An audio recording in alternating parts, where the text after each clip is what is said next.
Welcome back. We're wrapping up our conversation with Amanda Achtman.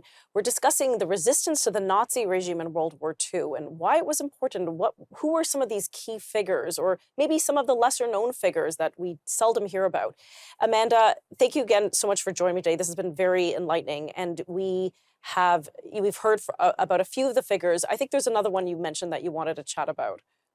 Yes, another figure who I really admire is Father Alferd Delp. He was a German Jesuit priest, and he actually went and watched one of the Nazi euthanasia propaganda films in order to preach about it to his congregation.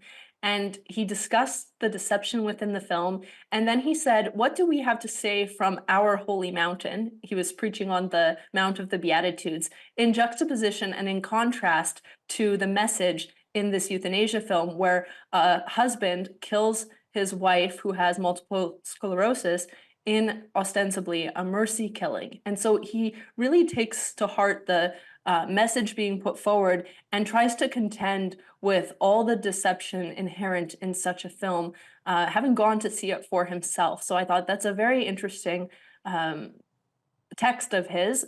And my favorite part of it is when he's speaking about what value that dependent, vulnerable person actually has, because we can be confused about this even today. What value does the person who is suffering and vulnerable have in our communities? And he basically says that that suffering and vulnerable person makes an appeal to our inner nobility, to our sacrificial strength, and to our inner capacity to love.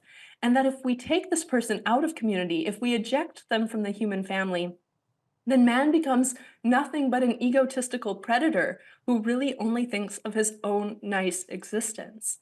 This is a word for us because what we lose by eschewing people, by separating them from the human family, is we lose someone who is a recruiter of acts of kindness, who Mm. is a recruiter of innovation and development, and of a propensity to always raise the standards of life rather than conceding and capitulating to disease and death so easily through offering killing rather than caring. So I think he's a great figure whose arguments continue to be winsome and stirring even today.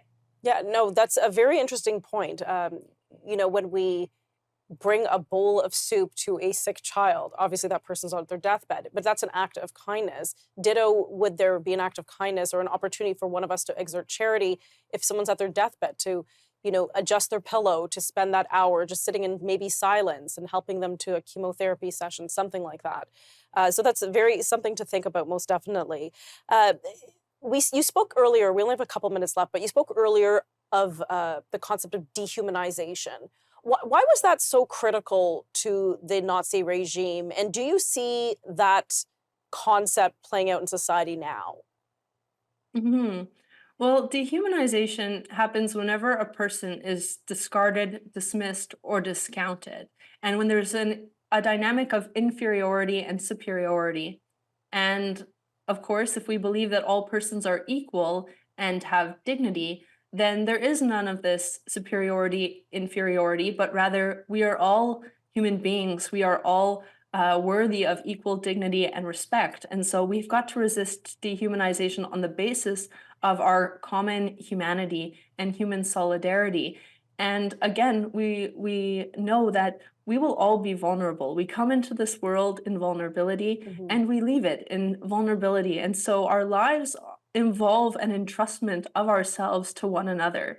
And that is why we have to humanize the culture so that we can look forward to the care that we will receive and the love that we will receive from others, so that we can look to it so much that we would not have even wanted to miss those occasions of tenderness, those occasions of mercy, and everything that people have to bring us. But while people lack the basic needs and necessities and accompaniment, then premature death and dehumanization become greater factors in our society. So we've got to look for cultural renewal to the figures of the past, but also to a great sense of personal moral responsibility about what we can do to add a more human touch to the quality of our world.